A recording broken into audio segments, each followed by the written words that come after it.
It's that time when bad is good and terrible is even better.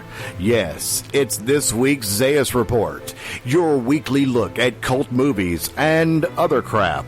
Ladies and gentlemen, please welcome your host, the movie man who knows it all and where the bodies are buried. His horrorness, the Prince of Slime, the original invader for Mars himself, the man for whom the phrase B grade was invented. Welcome, Zaius.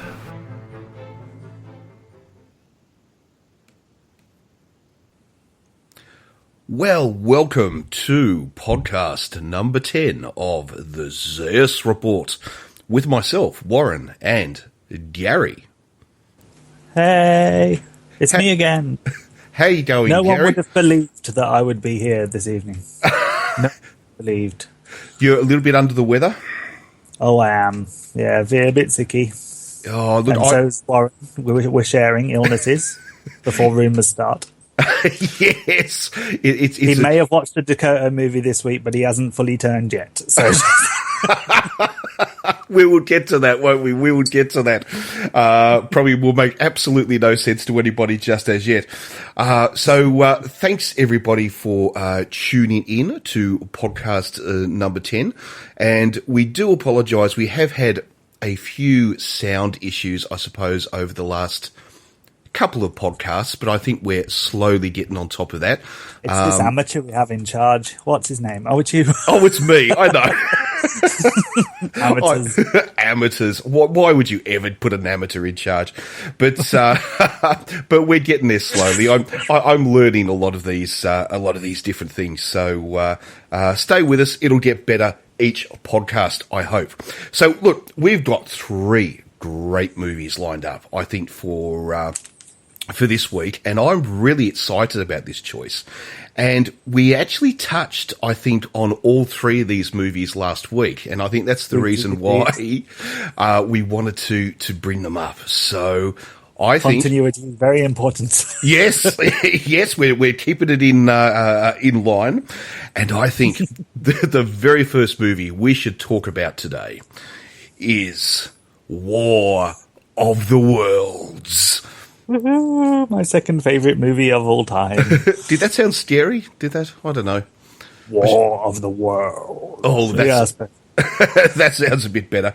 Now No one would have believed that on this night in September that me and Warren will be sitting here talking about a film called War of the Worlds. But we are. This is our own 1939 broadcast. 38. I get it wrong every time, don't I? Every single time I get that year wrong. I don't know why. No, it was just a few years after you were born. You know, you should know this. Yes. I could have heard it inside the womb. I always get that year wrong. I don't know. I just keep thinking of, I suppose, the start of the war, 1939, for some reason. I don't know why I do it. But anyway, as we said, what we're talking about is the 1953 version. The best version, the only version. Although there's only really been 2, haven't there? So you are so on many levels. Well, no, there's been about, I can think of 6 off the top of my head now. But aren't we then talking about movies like War of the Worlds 2 and things like that? We're not. No, that's not counting that one. Oh, well, please enlighten me. Well, there's the 1953 version, of course.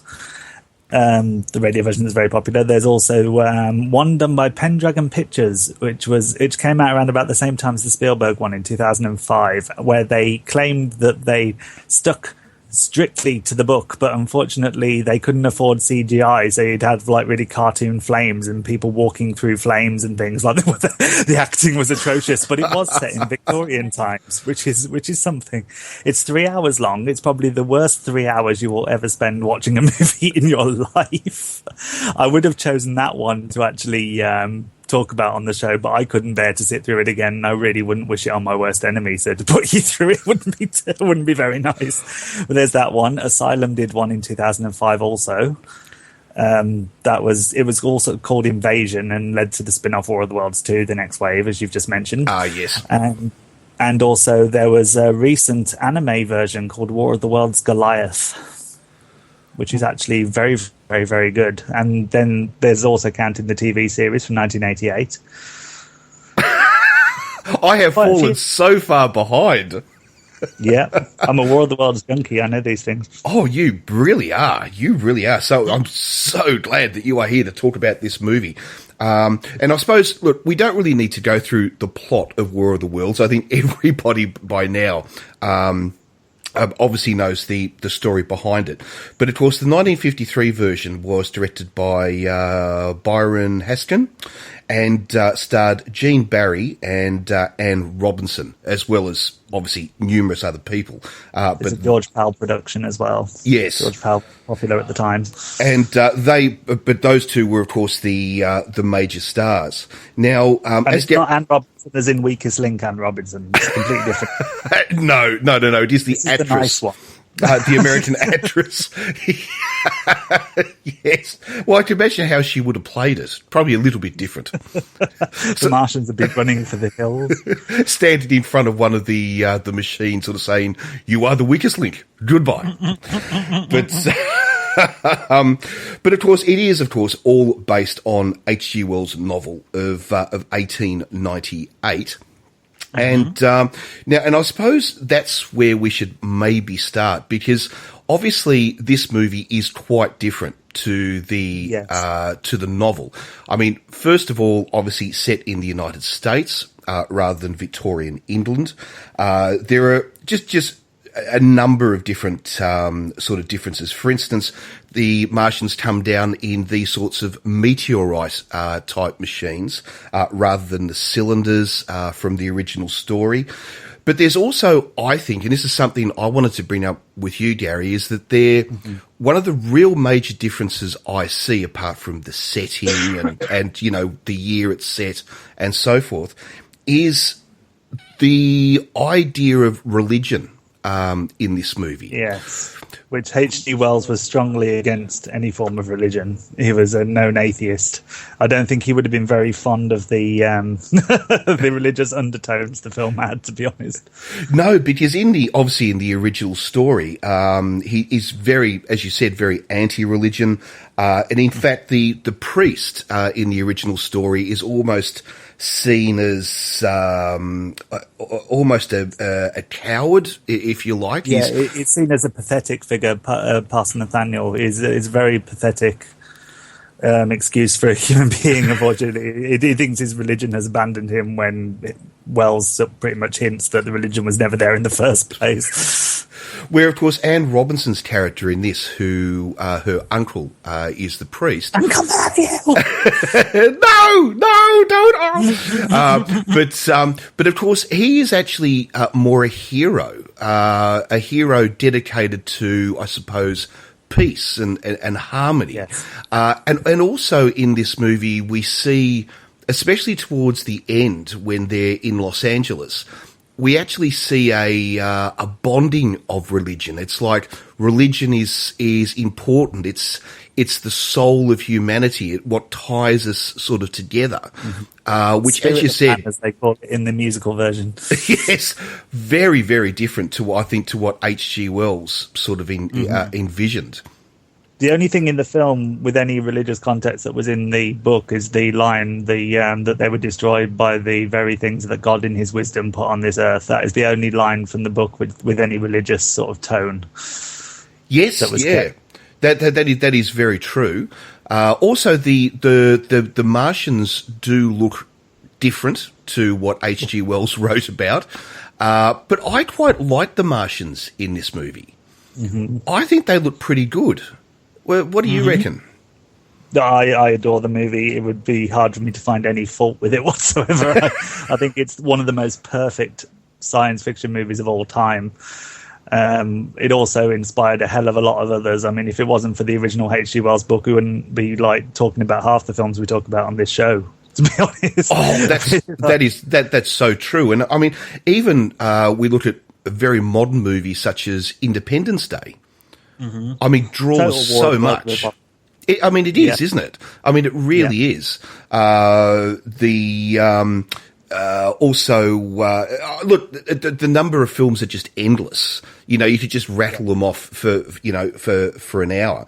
One thing I did find interesting was that this movie was originally meant to be shot in 3D. Yes, the last reel was meant to be 3D. When they're putting their protective goggles on to protect themselves from an atomic bomb, bear in mind that the atomic bomb hadn't been tested at that point. They would have been evaporated. That was the cue for the audience to put their 3D glasses on, and the end of the movie was supposed to be in 3D, but it got changed last minute. See, that would have been very interesting. So you were supposed to put on your protective 3D goggles to protect yourself from the bomb.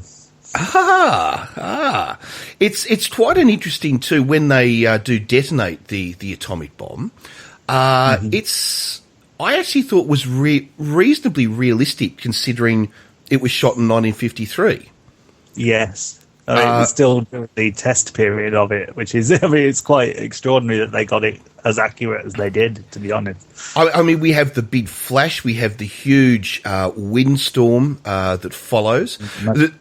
The only thing I do sort of have to say, the distance they are away from... They're just like down the road. I would have actually have expected them to be irradiated themselves. Standing behind like a truck. Yes! but I still did think it was quite good for when it was made. Yeah. And the issue with the tripods, which is a thing that has been brought up a lot, there is actually a hint to the tripods in the film. They couldn't do it for monetary reasons. I mean, it was a very big budget movie for its time anyway, but they couldn't afford to have the machines walking around. The technology just wasn't around at the time. But there is a bit where you see electric tripod legs at one point, where you see three thin lines of electricity coming from underneath the swan ship down to the ground. That was supposed to hint at the tripods, and they were going to do that all the way through, but it was too dangerous to have the electric current on a dusty soundstage, so they scrapped it halfway through. Oh, that's fascinating, because they do in the film at one point. It's when they're coming out of the cylinder. Now that is very, very interesting, because when they first take on the I suppose the hunting machines, if you like, which look a little bit like manta rays in this in this movie, but they do actually make that point that they're actually walking on polarized electronic legs. And they actually do make the statement. So they did keep that in mind. So they did actually explain that to the audience. I've always thought the ships were actually beautiful. They're so beautifully designed. It's an image that stays with you for a long time. I mean, it's the manta ray body with the cobra head. It looks absolutely amazing. Weren't some of the designs reused in the movie Robinson on Mars? I think they were. I can't give you a definite on that. I think I remember hearing about that. But they are absolutely amazingly well. They do look amazing. I was fascinated too to find out that some of the sound effects of the sort of laser beams were actually they're done. In everything. Oh, and even in Star Trek. Yes. They've been used so much. In fact, I watched the pilot episode of the 1967 show, The Invaders, the other day, and I heard the sound effect in there as well. The I was like, oh, here they come. It's been used in V as well. It was used in Shopping Mall, the killer robots in the shopping mall. When they fired their weapons, it was the sound of the heat ray. That sound effect has become sort of stock footage, stock sound. And one of the laser beams was apparently done by playing an electric guitar and then recording it being played backwards. Yes. Which is fascinating stuff. I mean, they had to use their imagination back then as well. Just think somebody had to think of that. These days you press one button on a computer and it's done. Yes, they really had to put some thought into this stuff. It's like, what was it in the audio, Orson Welles radio show, where the unscrewing of the cylinders was actually just... It's a jam jar being opened in a toilet bowl. I know. I find it absolutely fascinating finding out how, these men and women actually did this stuff, actually worked this stuff out. But talking and about... if you think about the film as well, I mean, it's all physical effects. There's nothing computerized in there at all. It's all physical effects. It's amazing. Oh, it's so well done. And in fact, talking about the special effects, it actually won an Academy Award for Best Special Effects. Unfortunately, the guy that was meant to receive it, who did the special effects, died just before, so he never got to collect his Oscar. Oh, which is a shame. That's got to be gutting. You work in that industry and you die just before you get your Oscar. That is a shame. That is horrible. Although it has to also be said, it was apparently the only nomination that year for Best Special Effects. There are very few and far between special effects movies in that state. Well, so this is 1953 we are talking about. So, but I still think that's absolutely fantastic. And in fact, this film, I mean, it is this good. It still stands up, I think, today. In fact, it was actually listed in 2011 in the American National Film Registry. Mm-hmm. So obviously, Hollywood takes this movie very seriously. There's a copy of it stored under Congress as well, where they store all the historically influential movies of each year, and it's the stored movie for 1953. Isn't that amazing? Rocky Horror is stored there as well, which I love. I just love that, like, future generations, like 200 years down the line, are going to like go, oh, what's this? And they'll see Tim Curry dancing around as Frankenfurter. Okay, they were weird then. I think that's fantastic. I had no idea they've actually stored. They've actually stored it. Preserve the most influential films underneath Congress in vaults. Well, there's no doubt that Rocky Horror is an incredibly important and influential movie. See how I got my favourite movie into there while we were talking about my second favourite? You did well. You did well. We should actually, I suppose. I mean, should we do Rocky Horror one week? I was talking to my other half about this earlier on. Is like, there's not much to be said about Rocky Horror that hasn't already been said. I think it would be nice to do, but it would be slightly pointless. I'm thinking we go for Shock Treatment. Oh, yes, I'd like that. Definitely needs a sort of modern day eye over it, because it's so reflective of today's television. It's unbelievable. I would like, no, that's a great idea. And in fact, while we're saying that, everyone listening, give us some ideas. Send through some ideas. I know that Warren watch Howard the Duck. You want to. Howard the Duck. It's a very poignant movie, actually, for Gary and I, Howard the Duck. It's a very important movie. But it's, oh my goodness, yes, Howard the Duck. We probably wouldn't even have Howard the Duck without War of the Worlds. This is the kind of thing. This is very, very, very true. The other thing, too, I was going to say is that in War of the Worlds, when they do drop the atomic bomb, and if you watch Independence Day, when they drop the atomic bomb, it's almost identical. Mm-hmm. Like, the scene is almost shot bit for bit identically. You've got the guys up the front who are meant to be watching it through their special glasses, the other people who are back monitoring it. They don't know, has it worked, hasn't it worked? You've got that suspenseful moment waiting. And I swear that scene, or this scene in War of the Worlds, was totally ripped off and just placed straight into Independence Day. Oh, it was. Even to them coming out the smoke. Yes. The whole thing was copied. I mean, that is the thing, just how influential it is. But I wanted to bring up, because I know you love this movie so much, but there are a couple of little issues that do sort of come up. And, is it the fact that when we look at the big world map, they've randomly invaded Greenland for some bizarre reason? Yes, Greenland. Yes, obviously one of the world's great militaries that you must take on first. Greenland. It's quite nice too when you see your own city actually mentioned in the movie. Now, that's not quite true, because in this movie they do mention the defence of Sydney. Which I thought was quite nice, and London gets a huge mention. In this. That was the tribute to the book. It was the British met the invaders magnificently. Was it also a chance just to put in some Blitz stock footage? I think it was, but also, though they knew that they had to move away from the original books, if they'd done the original book, it would have cost way too much money. That's why it was modernised. I think it was just a sort of little nod to say that they acknowledged it. It worked well, though. I thought it worked actually really, really well. I've just got nothing bad to say about this. Oh, except for the point I was going to bring up. And if you notice in the start of this movie, when the meteorites crash, obviously the Martian spaceships, they're red hot, and it takes them 24 hours before they can. That's right. Before it starts to, unscrew and the Martians first sort of make contact with humans.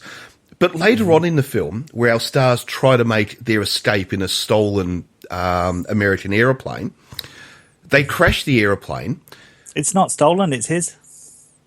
But it's established from the beginning that he was a pilot. Yes, but I didn't think that was his aeroplane, though.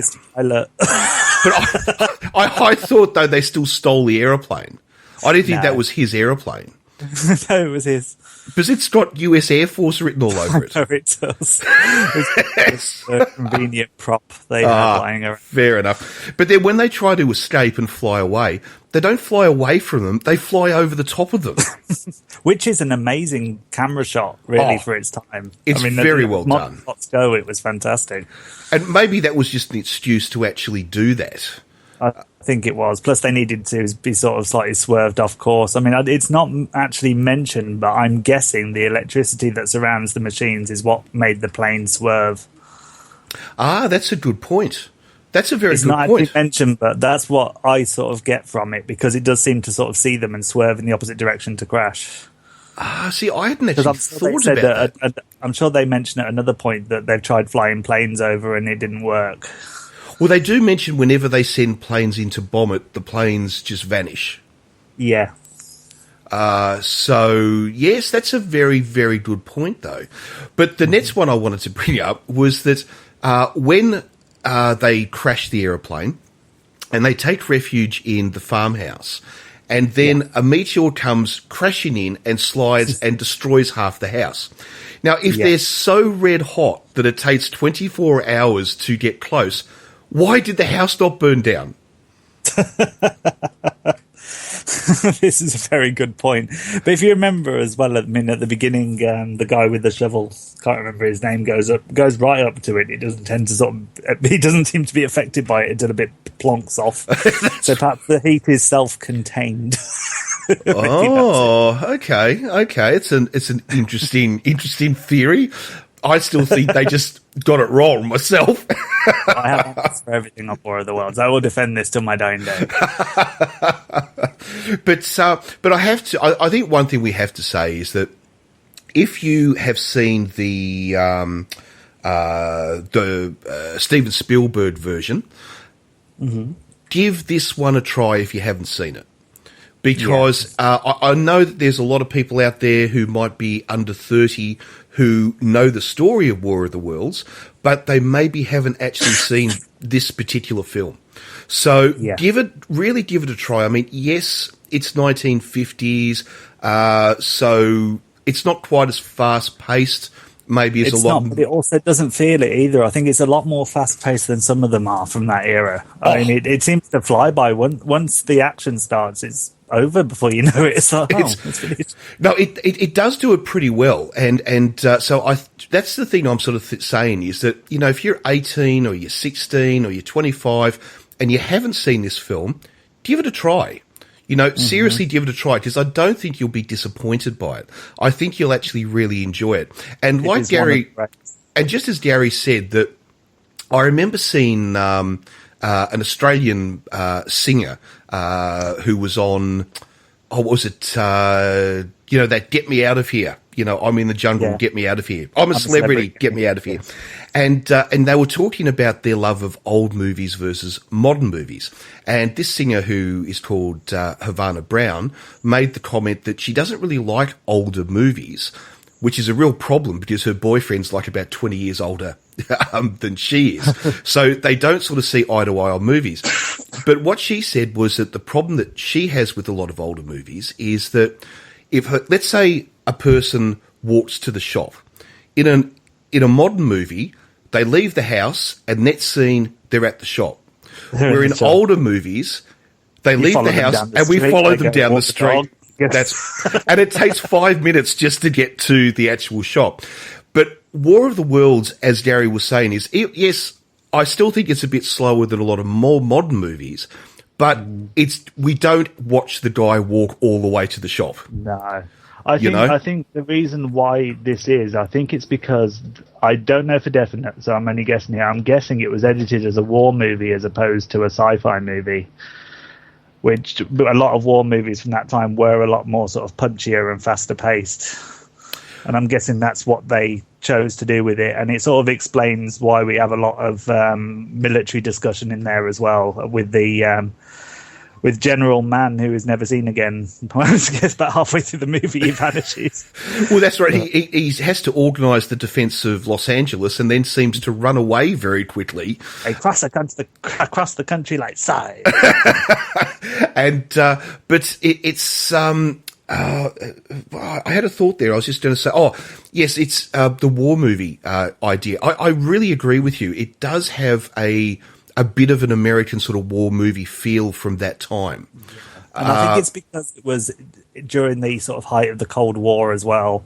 I mean, as I said on the previous show, I mean, this was a Cold War movie. It really was. And the fact that you can replace the word Martian with Russian and the whole thing still makes sense. Oh, it's definitely part of that, what a lot of... Although I don't think Russians die from catching a cold. No, I think they'd be fairly immune to the cold. But this movie does definitely fall right into that, what we sort of, as you said, talked about last week, with that sort of paranoia cinema of the 1950s and 1960s, where... whether it was a giant monster, whether it was an alien, whether it was, whatever the creature feature sort of was, it was all basically code for the Soviet Union. Yeah. I also like that it does have all the standard 50s touches that you would never see in a movie these days, like a random square dance at the beginning. And everybody's drinking Coke because because the actors weren't allowed to be seen with alcohol because they were part of the Paramount Circle. And that was the thing I always loved about it, when they're off at the square dance. And I still don't really quite understand why they put that scene in.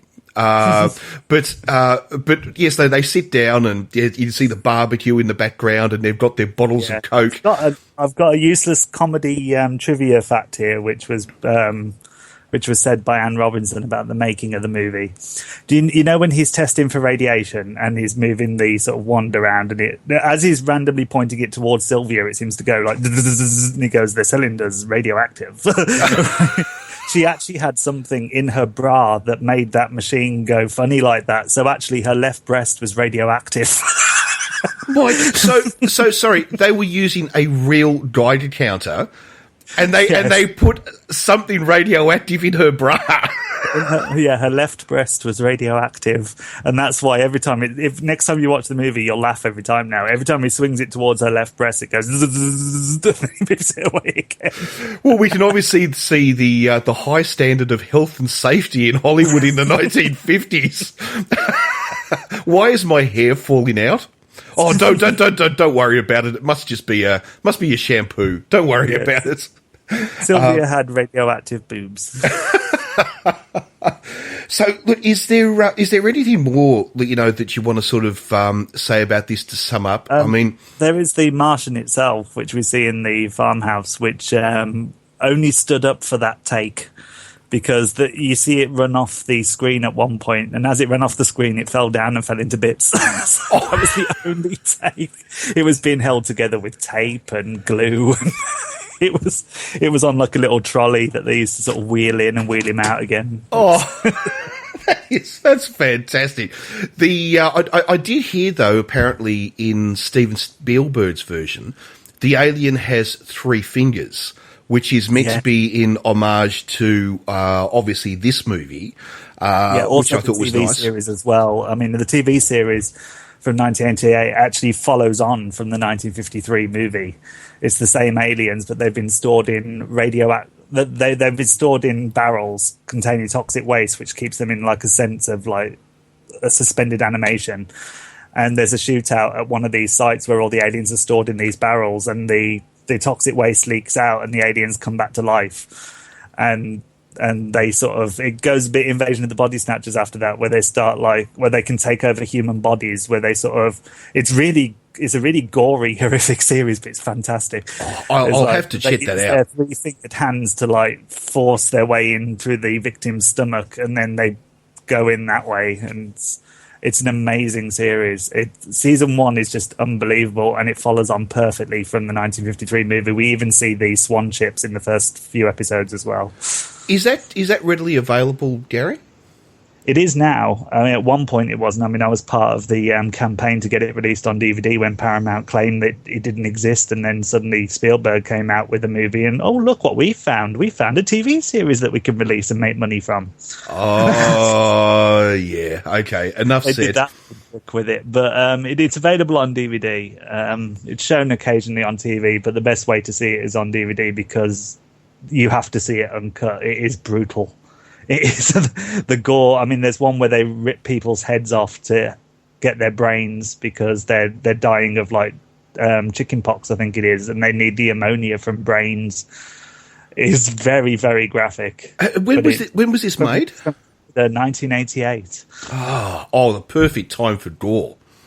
Yeah, but unfortunately, it was up against Star Trek: The Next Generation, and it sort of it was fading in the ratings. Season 1 is amazing, but when it came to season 2, they decided to take it a new angle, and it became this sort of like post-apocalyptic type series where the whole world has been destroyed, and the heroes of the show are like living underground and trying to avoid the aliens. And season 2 just goes to crap. Some people do prefer it. If you like that kind of series, you will love that. But I preferred season 1, where it was more sort of Invasion of the Body Snatchers, and you couldn't trust anybody. I used to have nightmares about it when I was a kid. I used to be positive that there was aliens inside people, and they were going to like my stomach open and take me over. And okay. This is one I've got to check this out. I definitely have to check out. Don't worry. Oh, brilliant. But just before we finish, it should actually also be said that in Steven Spielberg's version, Gene Barry and Anne Robinson actually have cameos. They do, and there's also signposts of Van Buren Road is in the background as well. The best thing about Spielberg's one, being a War of the Worlds fan, I noticed nods to every single version in there. There was a nod to the musical version in there. There was also a nod to the original book. There was a nod to the radio play, and there was also nods to the 1953 film. I was actually very impressed as a War of the Worlds fan. I mean, to the average sci-fi viewer, I mean, the War of the Worlds the Spielberg one can be seen as a bit of crap, to be honest. But remember as well, when that was made, we were still in a sort of, even though it was 4 years later, it was still a post 9/11 world where we couldn't really destroy huge cities for a while. Yes. It was that kind of era. So that's why it failed. But there is lots of deleted scenes which never made it into the original film of the Spielberg War of the Worlds. They're yet to be seen, but it involved the tripods going down streets, taking people out of their windows, smashing them up against walls. Wow. It was a lot more graphic, but they chose to focus on the family aspect instead because that's all Steven Spielberg does. But yes. Were you? So I mean, you are obviously you're a fan of everything that's War of the Worlds. Mm-hmm. A bit like it's sort of I am a fan of everything that's Planet of the Apes, but yeah, I still do have some issues with the remakes that we've had lately. So, if it wasn't for your love of War of the Worlds, how would you feel about the remake? Well, the remake for me is I love War of the Worlds and I adore Tom Cruise. So, I'm a bit. Totally so it's win-win on this whole thing. But I think I would have still enjoyed it, but I would have wanted more action in there. That was the only thing I would have wanted more of, and that's what they removed. But as a War of the Worlds fan who spotted all the little nods and touches and little sort of homages that Spielberg did, I was very impressed with it. But I can also understand why people won't like it. Yeah, I have to admit, I didn't like it that much the first time I saw it. When I saw it the second time, I actually started to see a lot more in it. Yeah, I mean, the thing I do like about the Spielberg one is they do incorporate the red weed. Yes. which is it's one of the first War of the Worlds movies to ever acknowledge the red weed. So I have to give it credit where it's due. No, it's not that bad. Point out what it is as well, which is like the blood of the human beings that they're eating. Yes, it still stands up. I think it still stands up. So look, definitely, I think, if you haven't seen the 1953's version, watch it. Really, really watch it. Avoid the Pendragon Pictures version. Yes. That's the 3-hour-long bargain bin version. Well, I have to admit, I haven't seen that. You're curious now, aren't you? I am curious, though. I have seen C. Thomas Howell's War of the Worlds 2. Mm-hmm. Which, have you seen the first one? Yes, I have. Yes, I have. Because a lot of people, I think, I have heard stories of people who bought the C. Thomas Howell movie on DVD, thinking that it was a serious sequel to Steven Spielberg's movie. Yes, and being obviously rather disappointed. Movie, yes. It still has one of my favourite scenes though of all time in B cinema. Though I have to admit, in War of the Worlds 2, is when they go up into the spaceship and they're being monitored on the ground, and they've lost contact for like 5 minutes, so they decide to get drunk. Yes. It's like the mission's not over yet. He's only been gone 5 minutes, but let's open the whiskey and get drunk. What gets me is that female scientist who can't make up her mind which accent she's going to use. It all goes Texan, then Canadian, then Australian, then British. I don't know what she's quite working. It's the most bizarre sounding accent I have ever heard in film, ever. Well, we have to admit, though, it is a C. Thomas Howell production. It is. So I think the first one that C. Thomas Howell did, also known as Invasion in various places because of Paramount holding the rights to the War of the Worlds name in some countries, it's not that bad, and it does actually stick to the book a lot more than what Spielberg's did, surprisingly. Yes, The only downside it had was the tripods had 4 legs instead of 3. I don't think anybody at Asylum can count legs. Well, I'm just thinking, though, C. Thomas Howell, I mean, he doesn't really come up with original ideas, though, does he? No, I mean, he tends to just remake another movie or book.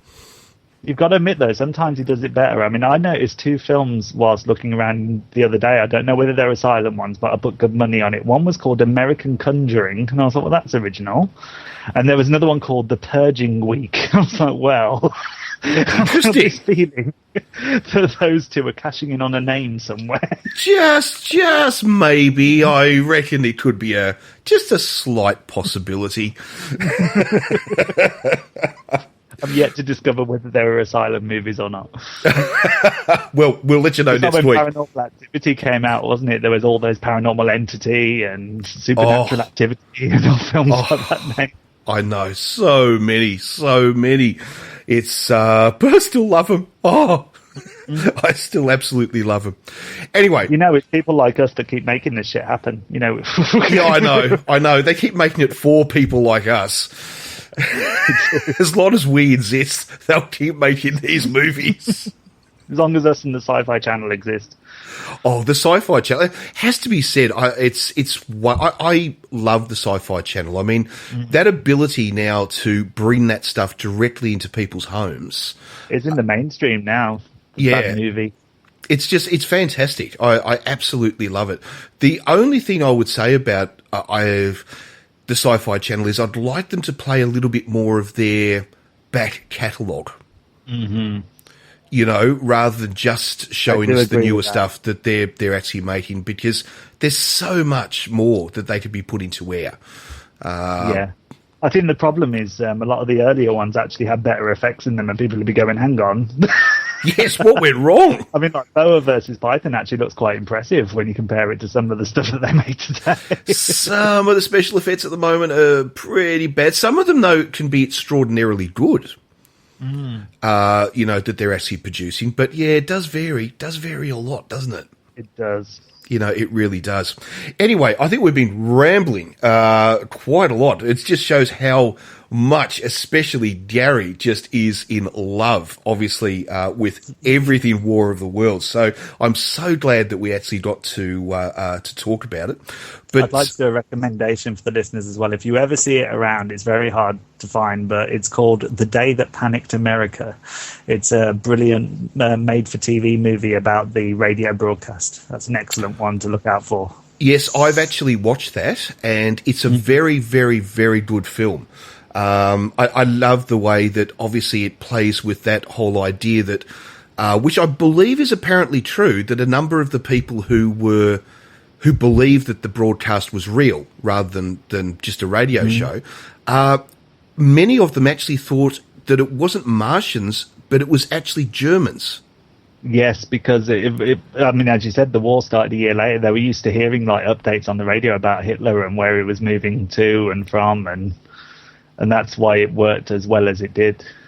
Yes, so no, there's even an episode of the TV series of War of the Worlds that even talks about the radio broadcast as well. Oh, that's interesting. That is interesting, but no, they go to Grove Mill where it's at. It's definitely a movie worth checking out. Like, if you're interested in movies which are about real historical events, definitely, check that out. It's a great movie, actually. It really is. Brilliant made-for-TV movie, and one that needs to be sort of out there more. Oh, I couldn't agree more. Anyway, we shall take a quick break, and we shall be right back. Ooh. Oh, we're just careening off the track. This is going to be a long edit. Oh, no, that's staying in there. Okay. The Only Funny to Us podcast with brand new episodes every Monday night at 8 at onlyfunnytous.com. Now, movie number 2. And this is one that The Revenge. I've been wanting to talk about this because I hadn't seen this until last week.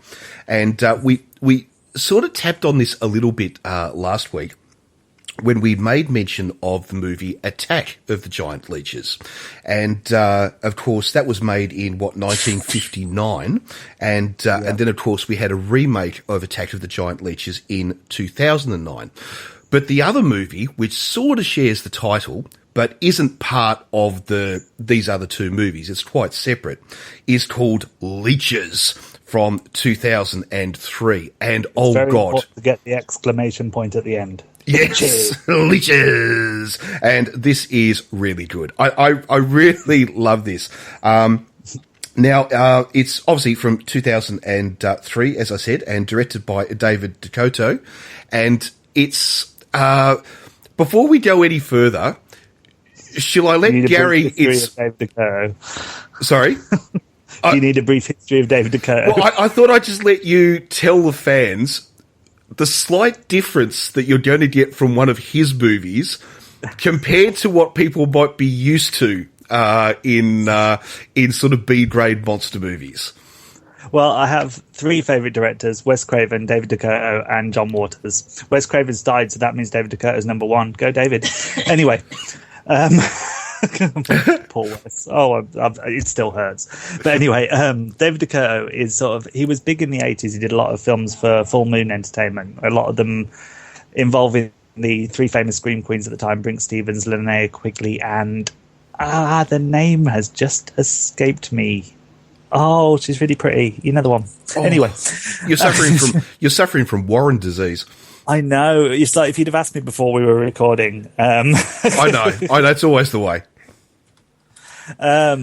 Yes, but anyway, I do apologise. Oh, Michelle Bauer. It came to me then. Michelle Bauer. Sorry, Michelle, if you're listening. But yes, he did a lot of movies with those. He also did a few of the Puppet Master movies. He did Puppet Master 3 and Curse of the Puppet Master and Retro Puppet Master. So he was very sort of strong in the Charles Band Full Moon area. And he is a gay film director, and a wonderful one at that, because he understands B-movie to a T. This man understands what a B-movie is. But instead of the usual B-movie exploitation of women in peril, he does men in peril. And they're usually shirtless and in their underwear. And new movies have extended shower scenes, probably the best shower scenes you'll see since Psycho. And no, keep going. he sort of came to everybody's attention that he was a predominantly gay director when Voodoo Academy came out, which has to be seen to be believed. I mean, it's personally one of my favourites, but it wouldn't be high up on a lot of, especially heterosexual horror fan men's lists. But it's. But yeah, basically, it's male exploitation. Instead of females in peril, it's men in peril, and they're pretty much sexualized. They're always good looking. They're usually shirtless. You see David Dakota's underwear fetish in there as well, a lot of the time. A lot of brilliant David Dakota movies include The Killer Eye, which is about a giant killer eyeball. That's fabulous. But yes, I mean it is old school B movie. But yeah, he found his craft in the Full Moon arena, but he perfected his own unique style with his male exploitation movies. And I've ranted for so long on him now. but that is the thing for anyone who wants to go out and watch Leeches. Exclamation point. Yes, you will have to be ready for that. It is very different. It's one of his tamer ones, though, in all fairness. It is one of his tamer ones. It gets shown on Sci-Fi in the US a lot. Ah, that's interesting. That is interesting. But I like the idea of this sort of role reversal. But yes, I think it's really good. I mean, so many of these movies, B movies or exploitation movies, it's always the women who are always in their underwear, in their bikinis or topless. So why not make movies and role reverse it and give something for the other side of society who want to pervert men? I think it's absolutely brilliant. There should be more of it. There's too much stuff that's made purely for heterosexual males and not enough made for women and gay men, These days, I've noticed that it's starting to take a turn where you have things like Teen Wolf now, which is pretty much a Dakota movie in TV series form. You are starting to see it a lot more these days. I don't know whether it's just society changing, but Dakota was there first, and we should always remember that. Well, I do wonder whether it has a lot to do as well with sort of sci-fi and fantasy TV shows being as popular with women as they are with men.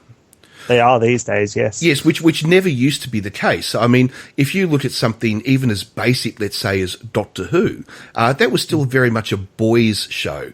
But Doctor Who now has as many young girls watching it as it does having, young boys. So it's changed. Off like softcore movies in the 80s, and he also did all the stuff for Full Moon as well, which were predominantly male-based. I mean, there was a lot of female nudity in them. Very rarely you had male nudity in them. So I mean, it's a generational thing as well. I mean, it wasn't until Dakota started like forming this craft in the early 2000s. I think it was 2000 that Voodoo Academy came out. That's when it started to hit its stride, and that's when it all changed. Well, I suppose we should actually let people know a little bit about this movie because they probably haven't seen it. Leeches, exclamation point. Okay. Leeches! Is that? Oh, I don't know. No, I'll just say exclamation point. Anyway, so it's set in a college, or I don't know if it's meant to be. I suppose it's meant to be like a university college called, is it Lakeview or Lakeside College in the United States, and it borders this lake. Obviously, but it's actually more like a swamp, a leech-infested swamp. I mean, I'll tell you what, there's no way you'd get me swimming in this bloody mud hole, that they have, but they all seem to like to go swimming in there. And it's mainly follows the path of the swim team for the college who are using steroids. And because they're using steroids and because there's lots of leeches in this lake, when they go swimming, the leeches, of course, are starting to drink the steroid-infused blood and are starting themselves to get, grow to enormous size because of the steroids. And spookily, they look like hand puppets. They do. In fact, I swear I could see the person's fingers inside the glove of the head of the leech. I would love that job in some of those camera shots, I would just like to say. So these leeches grow to about, about 50 centimetres long, 2 feet long. It's about the size of a male buttock. Yes, just to make sure we can get it all in shot. And they start to enter the school and start to kill off, members of the young cast one by one, until it is found out, what's going on, and they decide that, of course, they're going to try to stop the Leeches in true B-grade fashion. But what is interesting about this too is that thrown in with the Leeches, we've also got a murderer who's running around the campus, because we have a murder that takes place to try to hide the fact that the swim team are actually on steroids.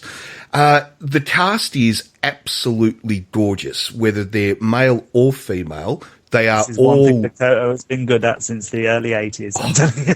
They're all just absolutely gorgeous, 20-something gorgeous. But the main one is actually Josh Henderson, who was very famous in the Dallas remake. There you go. But Dakota's Boys, I'll give you a history one day of Dakota's Boys, the people Dakota has made famous, and you'll be surprised. Oh, we should do that. We should do that.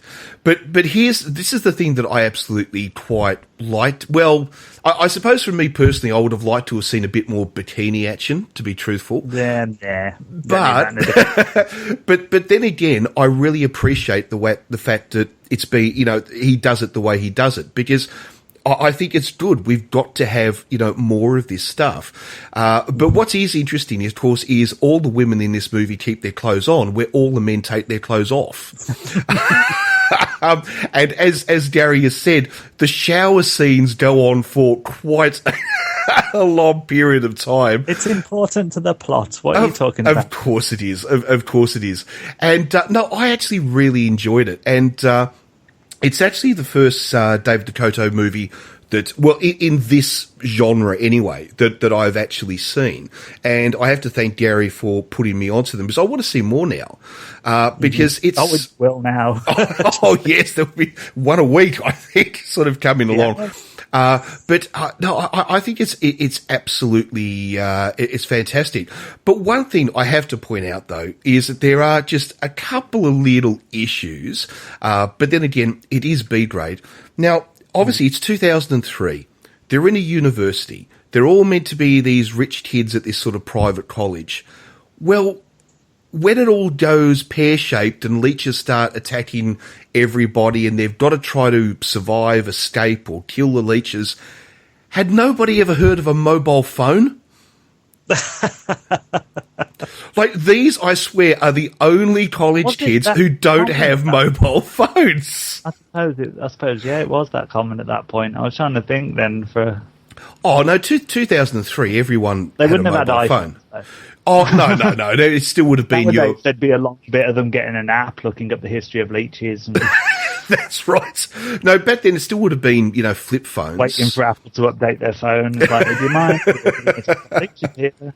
But the idea it that... was shot over a period of 6 days. 6 days? That's another thing Dakota is very good at. He can film a whole movie with less than a week. 6 12-hour days the movie was filmed in. Well, I was going to also bring up a point. I'm going to be very careful how I say this, because there will probably be some people listening who are under 18, is that they often find goo around the place, like, that the leeches have left. And it's interesting how both the boys and the girls seem to love to play with this whitey gooey substance. Is there a bit of a hidden message put into there, Gary, do you think? How dare you accuse Dakota of hinting at jizz jokes? But it happens so often. It seems to happen so often. It's more about you than it does about anybody else. I swear there is a scene in it where the goldfish disappear and there's all this white goo on top of the fish tank. And one of the girls says... That's why nobody suspected anything. It's just your average college dorm. It's a college dorm. But one of the girls says, "Oh, I'm not touching that." And the other one says, "Have you got something to put this in?" And the other girl, I swear, does a double take when she looks at her. Okay, all right, enough of that. Enough of that. Anyway. But it's This is quite good, but there is something that happens at the end. We do have a plot twist to this movie. Who you think are the good guys and who you think are the bad guys, not necessarily what you were thinking. No, not at all. And also, somebody you think is going to be very important doesn't make it to the end. No, and it's a Janet Leigh effect. Well, the other thing though that just throws me a little bit is that I won't say who the characters are, but at the very end, when it's all sort of over and we've got our survivors, they don't think that they need to contact the police or whatever. They just decide they're going to go back to their dorm room to go to sleep. I mean. Yeah. I don't know. My first thought is, even if they didn't have mobile phones on this campus, is let's go to the main office and get on the phone and call the police. There've been hundreds of people have just been killed by giant leeches. We probably should report this to somebody. Dare you question the Master Dakota? Oh, no, I loved it. I absolutely love this film, I have to admit. And I want to see more. And I suggest, seriously, to anybody, if you want to see some good B-grade stuff and you want to reverse the roles a little bit, definitely check out his work. It's definitely worthwhile checking out. If you want sort of... starting off guide to some of the best ones, just give me a tweet. I'll let you know. So remember, that's at GJ69. So give him... I love Dakota as much as I love War of the Worlds. That should tell you something. So give him a tweet and he'll send you all the recommendations of where your best starting point is and, how to move your way through. But I'm definitely going to start watching some more. But one thing I should just say is we just touched on very briefly at the start, and that is that this movie does have nothing to do with Attack of the Killer Leeches, the two other movies. I would think. I would definitely think it is. I mean, the fact that just the way the story runs, it definitely is similar. But yeah, it's not part of it. I mean, it's not the sequel to the 1959 movie. No. There hasn't. The other thing too is Attack of the Giant Leeches from 2009 is also not the net story. It is actually just a remake of the original film. So that's another thing too for anyone who watches them. Oh, sorry, Gary. I said there's a lot of these leeches about. There are. They also appear in Stand By Me, little cameo. Perfect. So these are professional leeches. You see them in a couple of episodes of Dr. Quinn, Medicine Woman as well. I wonder if they're classically trained. They're RADA, darling. RADA. Yeah, I wonder if they're on Actors Equity. I just want to say, if Dakota's listening, I would kill for a leech hand puppet. Although, promote you till the day I die if I could have a leech hand puppet. I have to admit, though, he did do the little, razor teeth on the leeches very well. Yes. Even though the leeches themselves, when they're crawling, you can clearly see it's somebody's hand. But Dakota's from it's sort of a golden sort of era of B-movie. I think if I remember correctly, he was taught under Roger Corman the same way that Wynorski was. So, it's the same kind of thing. I mean, like Jim Wynorski is pretty much David Dakota, just in the opposite direction. Yes. Well, that is very true, isn't it? One's all about male bodies, the other's all about female. Yeah, and both are absolutely adorable people as well. Without any doubt at all. And make such fantastic, absolutely fantastic products. So I'd love to see them do a crossover, to have them both work together on something. Oh, I would love that. Awesome. Oh, that would be awesome. That would be so good. I love that woman. That would Cindy Lucas's life. That would be absolutely fantastic. Oh, okay. We'd sit here with our fingers crossed. We'll sit here with our fingers crossed. No, but definitely check it out. Leeches! ! Exclamation point. You said mark point. I said point. Yes, mark point. Whatever. I don't know. I'm feeling ill. But and it's of course the 2003 version that we're looking at. So And remember, make sure you get the widescreen version, because there's a terrible pan scan version out there on an early DVD release. So make sure you get the widescreen one. The best release to get if you're going to buy Leeches, you can get it quite cheap. It's a Region 1 release, and it has Leeches and Speed Demon, which is another Dakota movie on the same disc, and both of them are awesome. well, I have noticed that huge amounts of his movies are available on Amazon out of the US. And with basically, total international shipping, wherever you live. Hop onto Amazon and, do a bit of shopping. Most definitely. Most definitely. Look at anything that Dakota did in the 80s with Linnea Quigley. They are the perfect combination with each other. They are perfect. That is, yes. That is just a piece de resistance. Mwah. Mm-hmm. Perfect. Pizza response, yes. So no, definitely check it out. Get onto Amazon, do a bit of shopping, and look, you'll enjoy it. But just remember what we said. It is that sort of role reversal. But hey, that's good. It's about time, and there should be more of it. And it's all good fun. Absolutely, it's all good fun. And it's not very gory either, to be truthful. I mean, there's a little bit of blood, but there's not much. It's aimed for a teen audience, I think. So, it's not... A lot of his films aren't gory. It's just... They're just fun. It's just a fun pastiche twist on the... To be honest with you... Yeah, I mean, to be honest with you, I think a group of 14-year-old girls, sitting down on a Friday night would actually probably really enjoy this. I watch them all the time. Well, but I get so excited if I see like a new Dakota movie pop up. Oh my god! But no, definitely check out Leeches! Exclamation point! I worked in the garden center, and a lady came in, and we had the flowers and the plants, and she asked me how much the chlamydias were. The Only Funny to Us podcast, available now at onlyfunnytous.com. Now, finally, on this podcast, we spoke about this last week. I've been wanting to talk about this for ages. I remember seeing this many, many, many years ago on a late Friday night with friends with a large amount of alcohol, it must be said.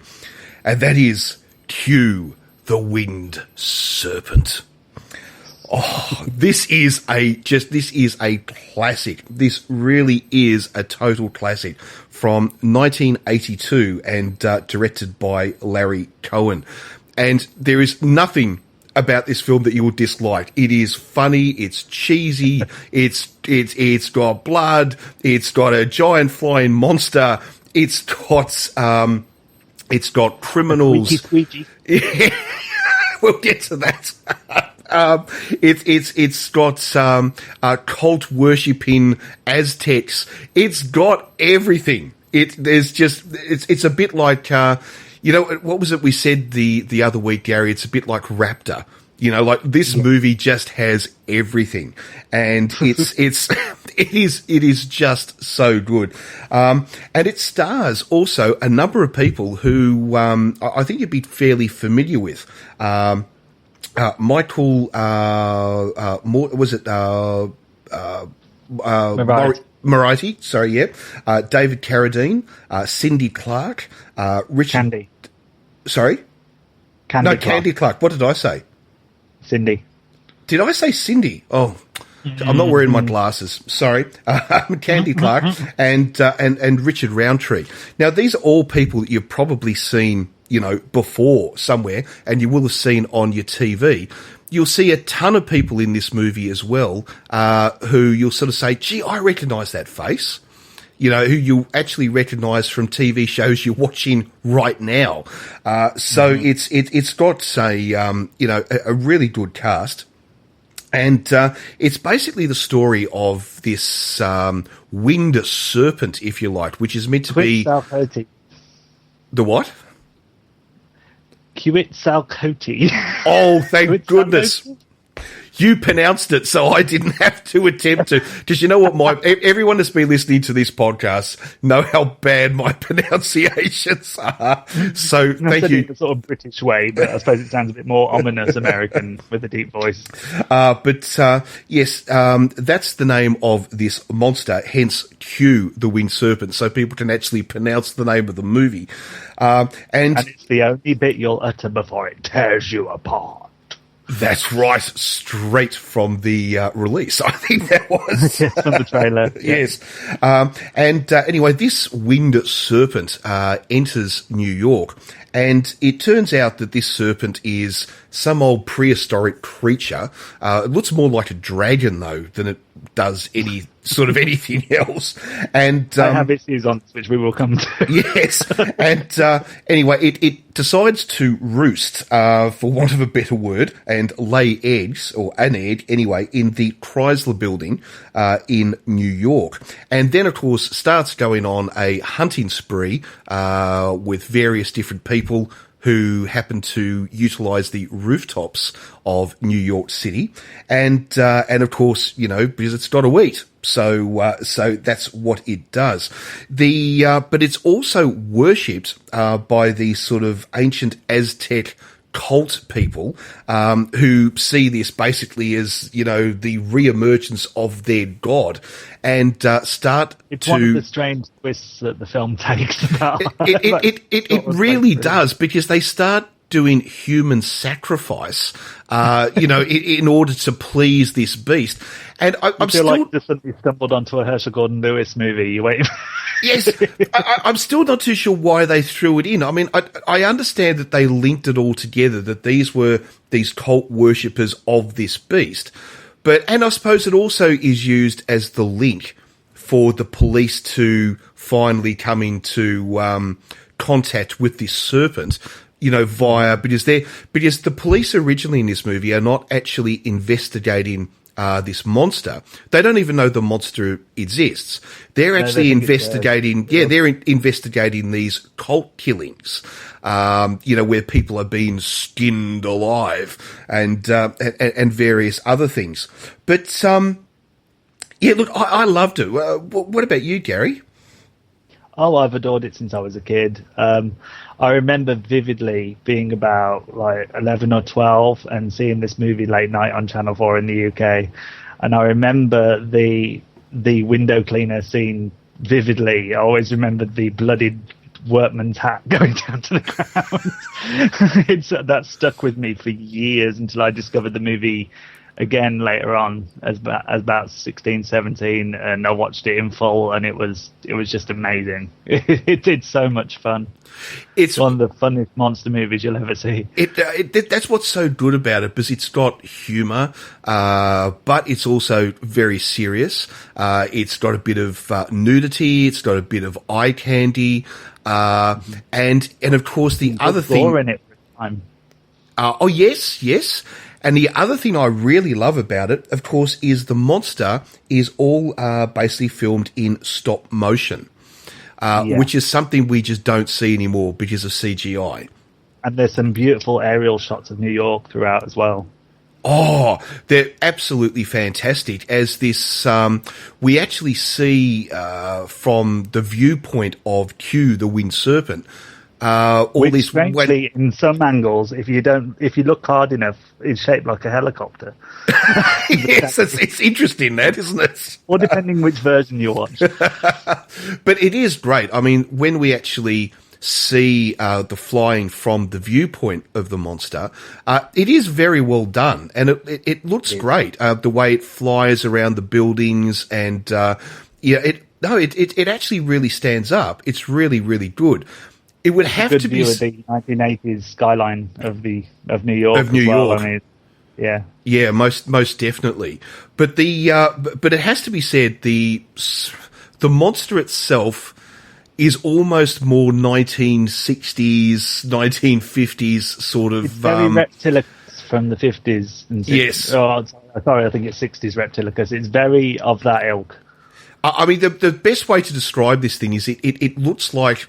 A dragon, really. I mean, would that be the best way to describe it? Half reptile, half bird.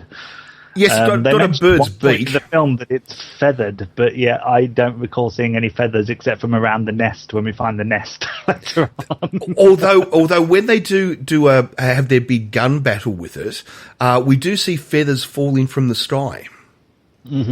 So these feathers are very well hidden on cue. Yes, maybe they're secret feathers, or they're who knows. But It's very Harryhausen to me as well. It has a sort of like a homage to Harryhausen. Do you know what I mean? Sort of like Earth versus the Flying Saucers, and what's the other ones he did? Oh God, it's gone out of my head. The one that scares me, Jason and the Argonauts. Oh, Jason and the Argonauts, yeah. Jason, which is a great film. He actually won an Academy Award for that movie. Yeah, Ray Harryhausen. I'm terrified of moving skeletons. I'm a diehard horror fan, but yeah, I'm scared shitless of skeletons that move on their own. It freaks me. Well, if you consider when that movie was made, the fact that they've actually got sword fighting skeletons in it, it's pretty freaky. It is. I mean, it scared me to death as a child. Yes, and especially for, it was a movie designed, it wasn't designed for adults. I think teenagers were encouraged to watch that movie, weren't they? So it did have some pretty spooky bits in it, I must admit. But when it comes to the stop, I suppose we should really explain what stop motion is to anyone who doesn't actually understand.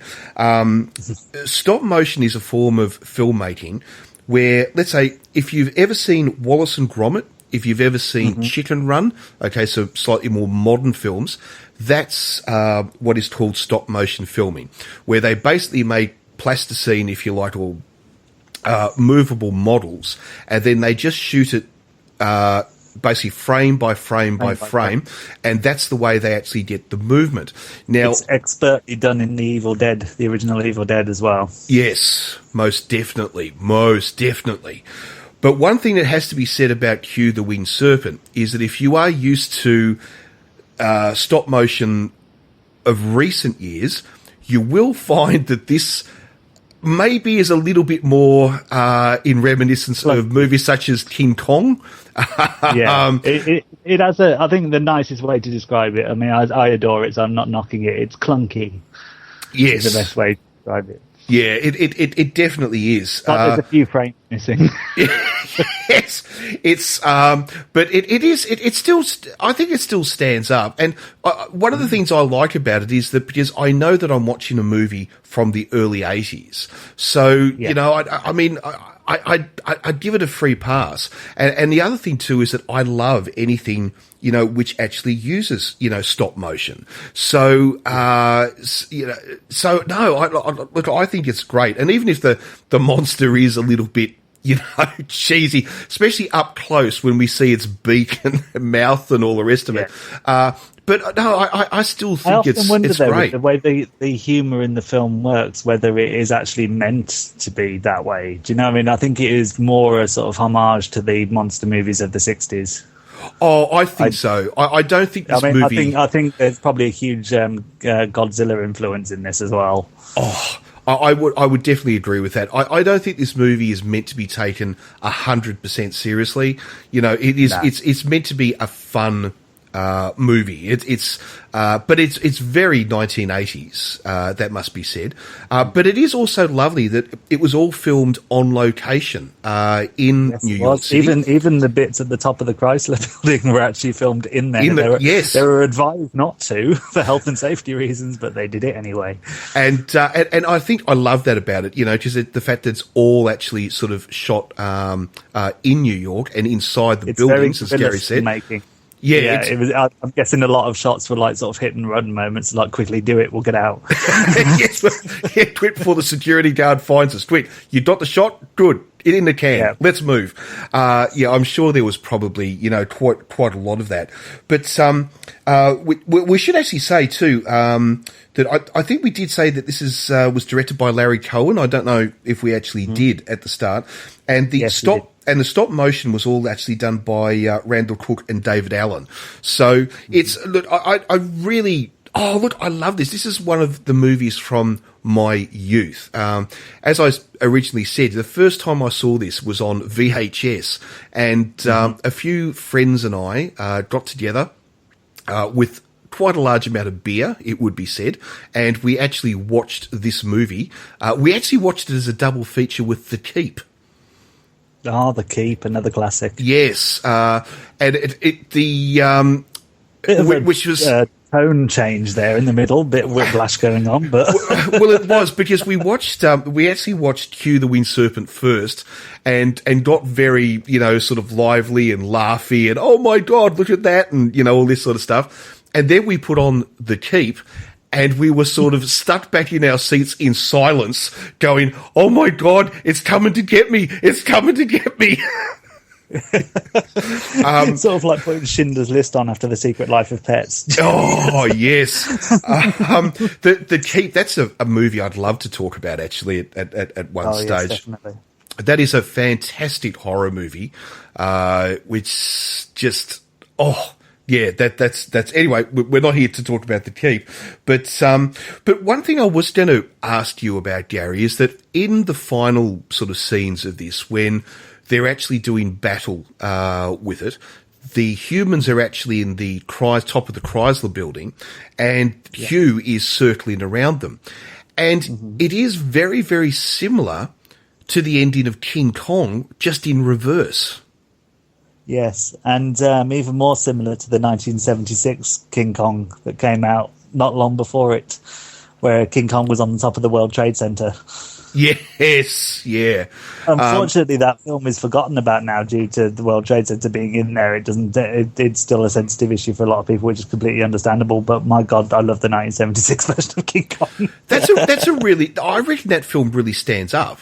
That's a really good movie, that one. King Kong Lives is debatable, which was the sequel. But Yes. he survived the fall from the World Trade Center.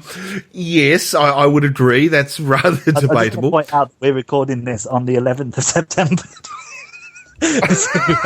I have to get the obligatory World Trade Center mention in. Yes. So, I was going to say happy anniversary. What is it? Commemorations. Oh, no. Commemorations. It's a big day, obviously, for Americans. So, and really for the world now. I think, in a sense, I do my own little thing every year for it. It is interesting though how people often get the terminologies wrong. It's like I was about to sort of say, happy 9/11 sort of thing, which is just so, obviously so wrong. But I've noticed that, especially when people don't understand what certain days are, they'll often use the word happy. Like I've had I did with Ansat Day, didn't I? That one time because I didn't know what it was. Yes, I remember Gary actually sent me a message, happy Ansat Day. And I had to sort of explain it wasn't quite one of those days. Felt terrible afterwards. It was like, oh. It was a bit like sort of say Happy Remembrance Day. I didn't know what it was. Yes. But it was like a national holiday or something. Well, I think one of the problems though for Anzac Day in Australia is it's sort of become a bit of a dual day. It's become half a nationalistic day and half a day of commemorance. So it's a very, very strange day. It's sort of got two parts to it, which is a bit hard to explain. But we're not talking about national. No, we're talking about Q. We're talking about Q. But no, this is really, really it's so good. I love 1980s sort of B cinema. There's something about it which is so different. Well, I suppose it's obvious it's different to what came before and what has followed, but there's something very, I don't know, for me, very comforting and warm. It's the whole 42nd Street impact, I think. I think it's the sort of mid and drive-in aspect as well. It was sort of like the mid-70s to sort of like the mid-80s. You had like all the grindhouse theatres and things like that. I mean, a lot of the gems that we consider golden now were actually considered like trash back in the day. Yes. Treated like trash. They were just absolutely. But I mean, like when I think back now on some of the typical grindhouse releases, like Nightmares in a Damaged Brain is one, and things like that. A Maniac, for example. I mean, these are considered greats now, and it's unbelievable how times have changed, and these films have got the credit that they deserve. And I do think that Q has just missed out on it I think that when people talk about the greats of that period, they don't really mention Q, and it's a shame. It is a real shame. It's one of those movies for me that it's like if you depending on your age, there's a certain song which, you know, if you hear on the radio, takes you back to a certain time in your life, you know. And Q, the Winged Serpent, for me, takes me back to a certain point in my life. And I think that's one of the reasons, too, why I like it so much. I always remember seeing that scene as a kid, that one scene, and every time I watch that scene now, I'm transported back to that point when I first saw it. Yes. And I love sort of, you know, movies that do that to you. It doesn't matter if they're amazing movies or if they're shitty B-grade productions. You know, it's still great because for me, this cheesy sort of, you know, monster movie from the 80s takes me back to when, you know, I was very young, and it reminds me of all that good stuff that was around it was then, a lot. You know? I mean, it's cliche to say it, but it was simpler. It was a much simpler time. It was a happier time. Yes, and that's one of the things that, you know, for this movie, you know, I absolutely love. It's up there, you know, for me. It's definitely up there. So, please, people, check out this movie. Something really important. I'm sorry. You talk about something really important about this movie, and I think it's a subject that needs to be touched on. The squeaky squeegee. Yes, which I almost forgot. We mentioned at the start, and I said we'll get to that. The squeaky squeegee scene is probably one of the greatest scenes in horror history. I mean, it's got the bitchiest lines in it from the woman on the other side of the window. It's pure out of Dynasty, I'm telling you now. It is great. I probably should explain to people that the movie sort of starts with this office worker in her office, and it randomly looks like a shoe shop, which is bizarre. Yes, who is basically, she does, doesn't she? She has Dynasty just written all over her. She does. She's an absolute bitch.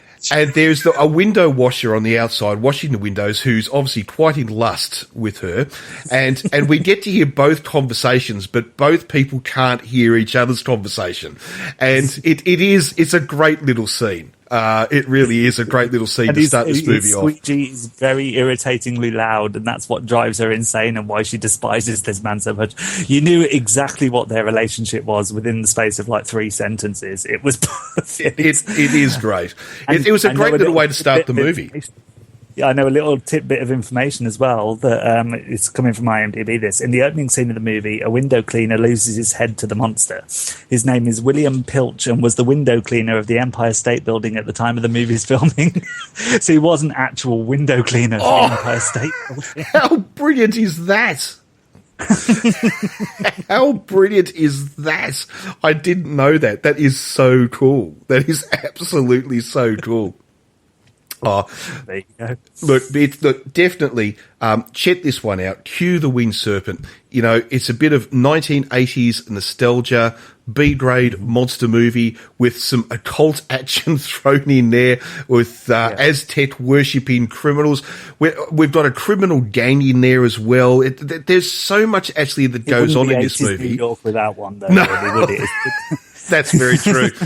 There's so much, you know, that goes on in this movie. It is, it's great. It's really got to be watched. The Blu-ray print is beautiful as well. If you are Blu-ray inclined, I recommend getting it. You can usually pick it up quite cheap now. It's a very nice looking disc.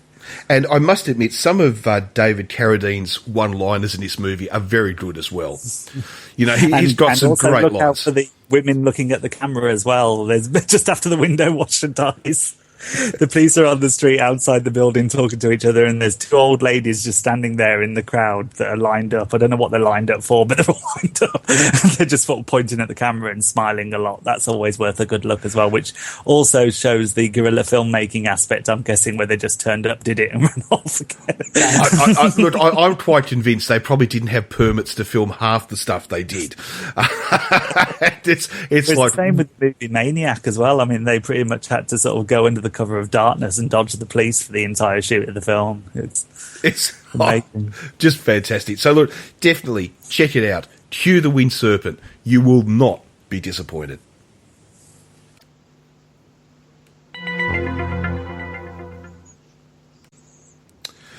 Well, that's basically it for another podcast, number 10 of the Zaius Report.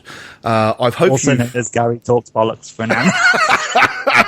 No, we love you, Gary. Absolutely love you. I think everyone that listens, and we've got a bit of feedback back from some people, and everyone sort of says the knowledge base that Gary has on this stuff is just so huge.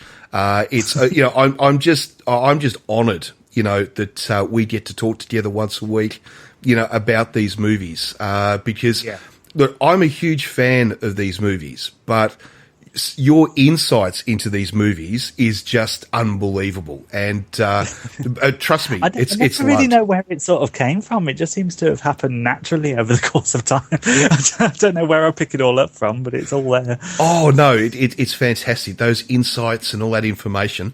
Absolutely love it. Absolutely love If it helps people and gets people interested, that's all I'm here for. Oh, that's right. If we can just get some people just watching just a couple of these movies, that's brilliant. Because then they'll start watching the Sci-Fi Channel. Then they'll start going out trying to find more. Then the sales of these movies goes up. There's more money in the industry, and they start to make more films. So the thing is, it's brilliant. like before each show, I'm sitting there thinking, I have no idea what the hell I'm going to say about these films. It's like, I really don't know. Then it starts, and it randomly all comes to me. It must have like a spirit guide somewhere. Spirit guide.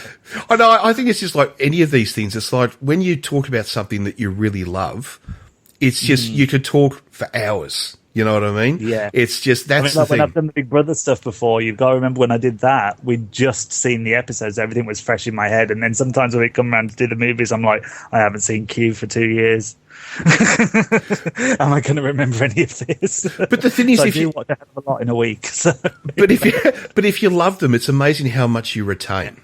It is. And when you start talking about them, how it all often comes back. Like there are things you'd forgotten about that suddenly, I remember that happening. And it's quite amazing, the way that actually happens. So it's fun to do this show, and I thank you for having me on. Oh, I thank you for coming on. It's been fantastic. It's great. As I said, your insights are just and fantastic. I got to promote Dakota and turn another one. Yes. Now I'll get them all if you're listening. I'll get the whole world. I'm on a mission. Now, should do some shout outs and thank yous as always. So thank you, of course, to Alana Evans for allowing us to use your theme music at the end of the show. So of course, check her out on Twitter. Thank you, of course, to the guys at Only Funny to Us podcast. That's OFTU podcast. They do the intro to this show and they help with quite a number of different things. And I should also just want to say something very quickly about them too. If you are starting to look into buying some of these movies we're talking about and you're doing it via Amazon, if you go to their website, OFTU podcast, and you click on the Amazon link, what happens is it actually just throws them a couple of cents every time you buy a movie. Doesn't cost you any more for the movie, but it just helps keep their podcast on the air. So just something to think about. Also, of course, want to say shout out, of course, to Big Bro Radio. That is right. Mm-hmm. Yeah, Big Bro Radio. Of course, check that out because, of course, that is another podcast of Gary's.